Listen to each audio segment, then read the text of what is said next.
Such a good fucking episode.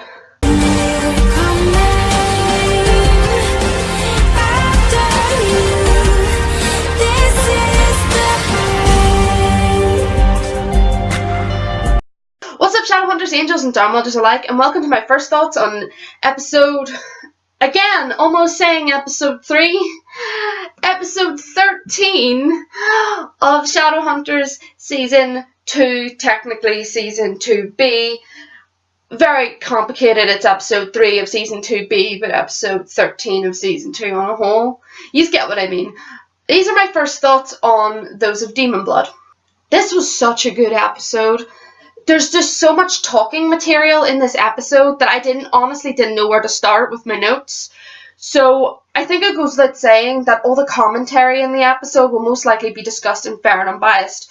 I'm talking about the racial commentary, the political commentary, the commentary on the Shadowhunters dynamic with the Darmwalders and what they were willing to do to them out of fear. All of that will be discussed in Fair and Unbiased, and it will take a good chunk of time to completely talk about and dissect, because there was just so much of it in this episode, and there was so much different things going on in terms of the Shadowhunters and the Darmwalders and how they were interacting with each other and how they were reacting out of fear. So yeah, there's so much to talk about. So all of the, I'm going to say serious stuff, all of the serious stuff I will discuss in Fair and Unbiased, because Fair and Unbiased is where I go into deeper detail with everything. First thoughts is basically where I just blab out the first things that come into my head. Sometimes they're serious, sometimes they're not. It's just how the luck of the draw goes. But yeah, these are my first thoughts. All of the commentary will be in Fair and Unbiased. So let's get started with first thoughts. First thing I want to talk about, and to be fair, it is pretty serious, is the fact that Simon's Jewish heritage came into play. And what I mean by this, well, we know Simon is Jewish. When he was turned into a vampire, Clary made sure to get his, I'm not even going to pretend I know what the names of the stuff are that she got for him. I don't want to butcher the names by even trying to guess, because I don't know. But she got stuff to do with his religion to put on him as he was being buried. So we know that he is Jewish. It's been made pretty clear and it's been referenced. It was sort of a passing comment in the books. I'm not going to say whether it was really that mentioned that much, because I honestly can't remember. But he was Jewish in the books, and I like that it's definitely something that they haven't neglected in the show. I said that when I watched the episode where he was turned into a vampire, and I'm going to say it now, because the stuff that the Shadowhunters are doing to the Darmwalders, I actually made a video on this, is very reminiscent of what happened in World War II when the Jewish people were prosecuted by the Nazis. And I didn't actually expect for this comparison to be made, and I'm not entirely sure if that's what Simon was referencing to, because I'm not very good at history. I'm not going to pretend I'm some history buff, but I'm pretty sure it was, because they were told to put the Star of David on their door just to know what who the Jewish shops were, and then they were taken away, and his Bubby was the only one who survived. There was something about that scene that really struck me, and it was the first thing that struck me in this episode, and it's nice to see that it's not just going out without saying that this is very reminiscent of tragedies that happened in human history. Simon refuses to give his DNA to Clary, even though she's his girlfriend. He refuses because he knows that this has happened before to his people, and he just can't do it. He said he was doing it for his Bubby, and in that scene, I swear to God, I was tearing up a bit. It wasn't overly emotional of a scene, but anything that sort of puts you in mind of the tragedies back then is kind of emotional, especially when it's coming from the mouth of, in this instance, a character who is Jewish and has family history with this. It is very emotional. Maybe that's just me, but I like the comparison that they're making, because this is very, as I say, reminiscent of what happened back then. And I thought that was just me sort of shouting into the void when I made my video on it. I thought that it was just sort of me kind of just sort of rambling about things that I was kind of making connections with. But even Shadowhunters are saying, yeah, this is the direction that they're going, and they're making Simon recognise that, because Simon has seen it before in, I would say, in more clarity than, say, Clary, because like Clary, she probably knows about the stuff that happened way back in World War II, and you learn about it in history, and she probably knows about it, but there's a difference between knowing about it because you learnt about it and knowing about it because your family endured it. And I really admired Simon in that scene for when he said no to her. Even though she's a shadow hunter who's his girlfriend, he still said no to her because he was respecting his family's heritage, and he was respecting the fact that he wasn't going to stand for it because he saw what it did to his family. And I don't know, I really liked it. I thought it was really amazing, and I just really liked it. I can't really say much more than that. I just thought it adds to the commentary. It'll probably come again in Fair and Unbiased when I'm talking about the racial and stereotypical commentary in this episode. But yeah, I want to mention that in First Thoughts because it was definitely something that struck me. I was like, oh my god, yes, this is what it's like. So yeah, I wanted to talk about that because I really liked it. Jace was elected as the head of the Institute, and I cannot express to you how fucking angry I was when that first happened, because I found out a little something over the week about how Shadowhunters ends. Well, I don't even know how it ends. Not Shadowhunters, how the Mortal Instruments books, what path they take when we kind of go away from the characters that we know and love and follow a bunch of characters that you couldn't care less about that were introduced in the last book of the Mortal Instruments series.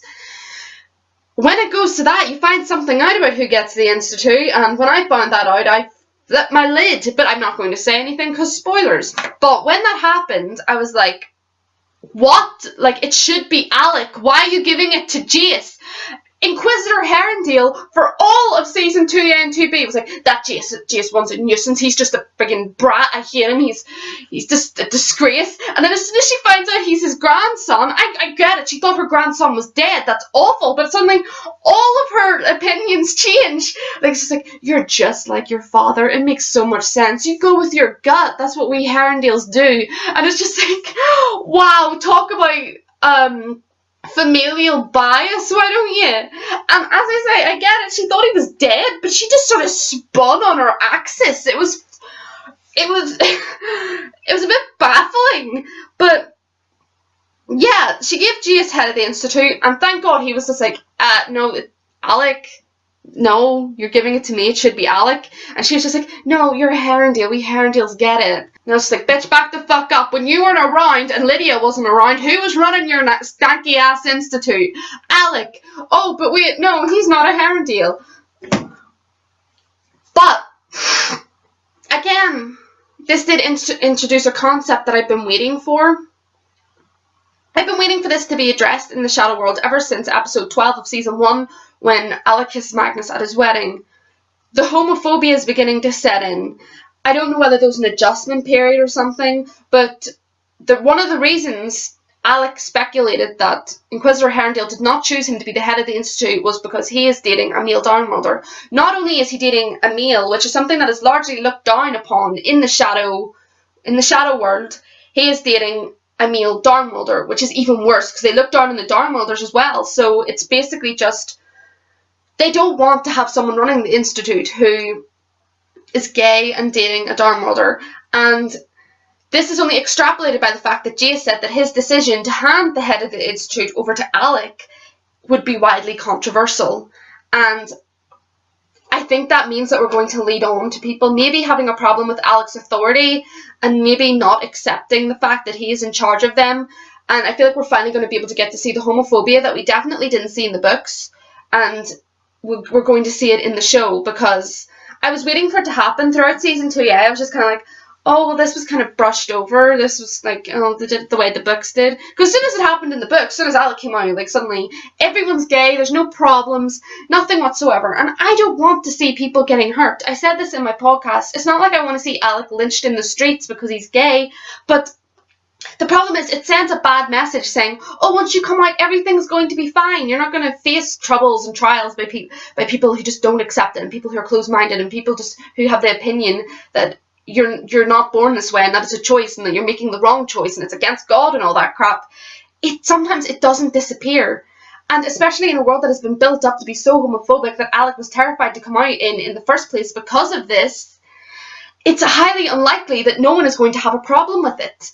So I definitely think that this introduction of Alec being in charge of the Institute is definitely going to introduce an idea of people having trouble accepting his authority and probably not really listening to anything that he says, maybe challenging him at every turn. Maybe they'll start saying that they're not taking orders from someone who's dating a male downworlder. I hope we get to see that, because as much as I don't want to see Alec hurt, Alec of all people, he's my favourite character.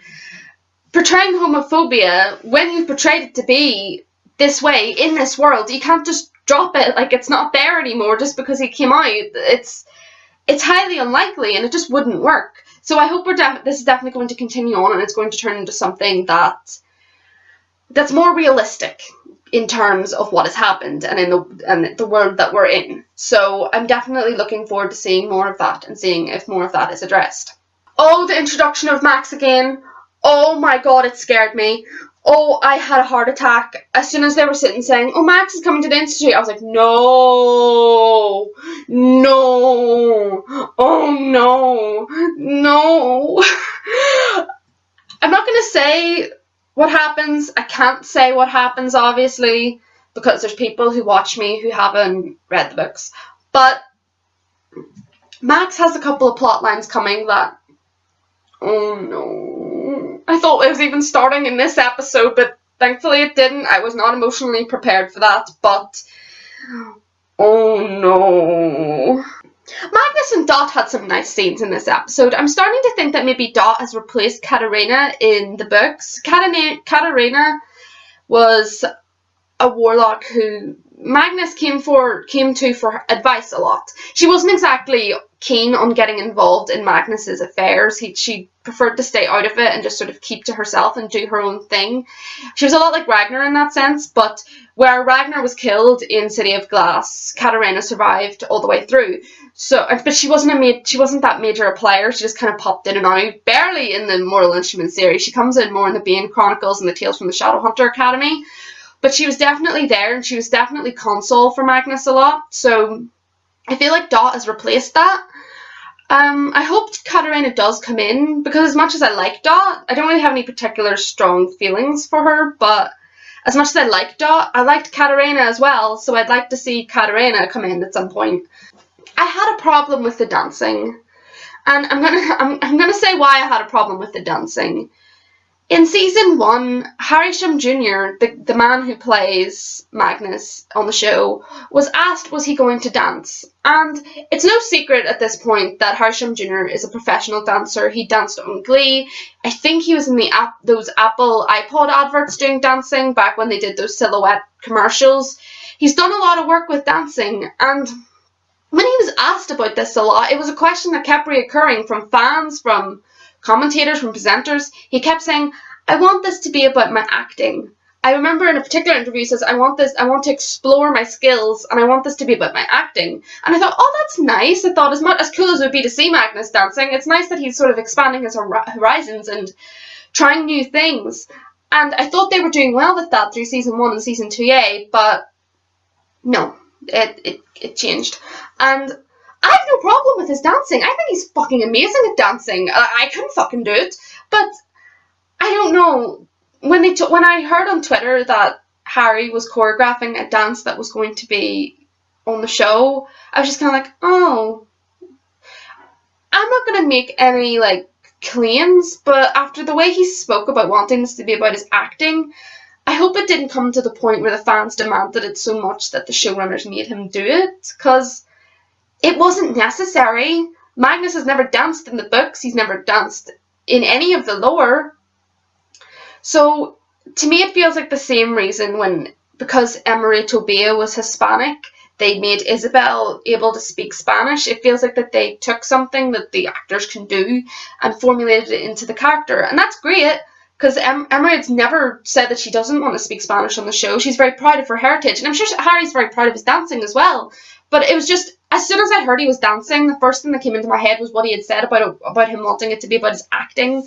and not his dancing as much. But maybe I'm looking into it too much. Maybe I'm just, I don't know. These are my first thoughts. They don't exactly have to be organised. It was just something that came into my head. I'm not saying that they forced him against his will. If he choreographed it himself, I'm pretty sure he did this of his own volition anyway. It was just something that I remembered being mentioned. So when Dot was going to kiss Magnus, I thought we were going to go on the misunderstanding train. I was sitting watching them. Okay, Alec's going to walk in, all aboard the misunderstanding train. But no, we weren't. Thankfully, he stopped her. I thought this was going to turn into one of those things where Magnus is in a vulnerable state, and Dot doesn't necessarily take advantage of that, because I'm sure she's in a very vulnerable state as well, because she clearly has feelings for him. But I thought that they were going to kiss. Alec was going to walk in, was going to be like, "Girl, how could you? This is the second time this has happened now."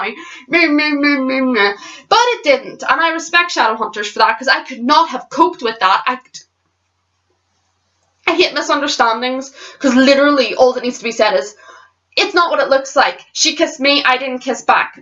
Sorted, done. But no one ever believes it, and it turns into this big blown out thing that just eats up runtime. The books were born of misunderstandings. Those books would be half the size they were if there weren't as much misunderstandings in it. So I'm glad they didn't do that. And I'm glad Magnus didn't encourage Dot, because clearly she was in a vulnerable state.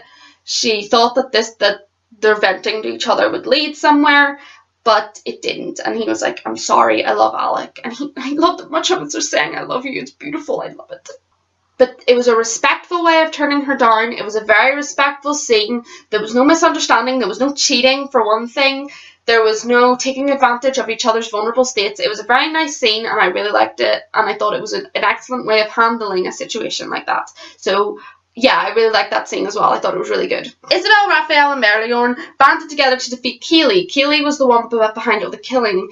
I knew kind of from the start, I was like, this is someone making it look like it was the Darnwalders attacking the Shadowhunters, but I had a theory that it was someone else, but it wasn't them. It was Keely, because her brother, I'm assuming, was killed when Jace touched the soul sword. Hence why she poured the drink on him, and hence why she was talking about how her brother was the only one she had in the world, and now he's gone. Well, now she's with him now. She's dead as well. But I thought it was nice seeing Isabelle, Raphael, and Meliorn working together. It was kind of like Isabelle was banding together with her exes a bit.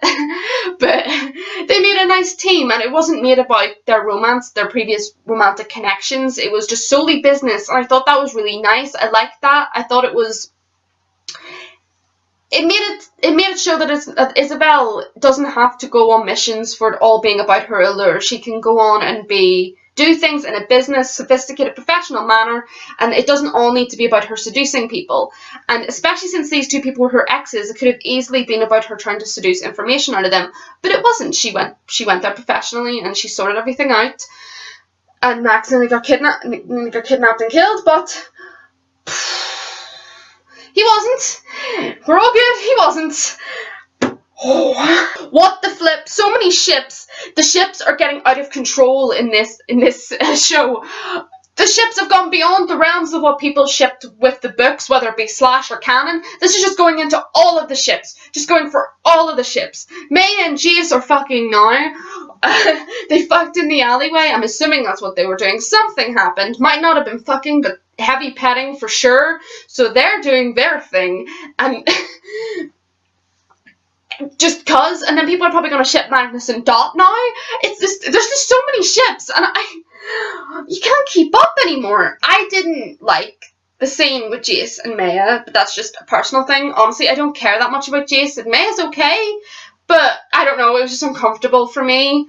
But maybe that's just because intimate scenes in particular kind of make me uncomfortable. If it's anything beyond kissing, then I kind of slide out. I'm just like, okay, this is where I go. Enjoy yourselves. Use a condom. Just don't make me see it. And if there's a double standard conversation happening again, and I'm going to check Tumblr for this, if there's another double standard conversation happening again, then you will bet your ass you're getting a rant and fair and unbiased. You got one last week, you'll get one again. Because... what am I going to call this one? Shadowhunters is still not homophobic. I really hope people aren't saying it's a double standard, because this was a really good episode. There was so much commentary in it about real world problems, and I just really, really hope that people aren't complaining about the fact that May and Jace are getting it on and Malik didn't, because that conversation is getting very tired. Very, very tired indeed. So, yes, I'm hoping that's not happening. Can we also take a minute to appreciate that Simon's song was called Forever Alone? I am forever alone. Or whatever the meme is. I don't know, that tickled me. I was sitting thinking, oh my god, is that Alberto Rosende singing? He's really good. And then it was just like, forever alone. And I was like, did they know what they did there? Okay, that's it for this week. Shadowhunters, Angels, and Darkhunters alike for first thoughts. As I said, I will discuss all of the important political, social, and racial commentary in Fair and Unbiased. If there are people who are talking about there being a double standard, I'll have to talk about that as well. So I would say that Fair and Unbiased this week will definitely go over the 20-minute mark by a lot, because there's so much to talk about. So that's it for this week, Shadowhunters, Angels, and Darkhunters alike. And remember, you can work together with your exes and kick ass. Just as long as, you know, you don't have any underlying feelings there.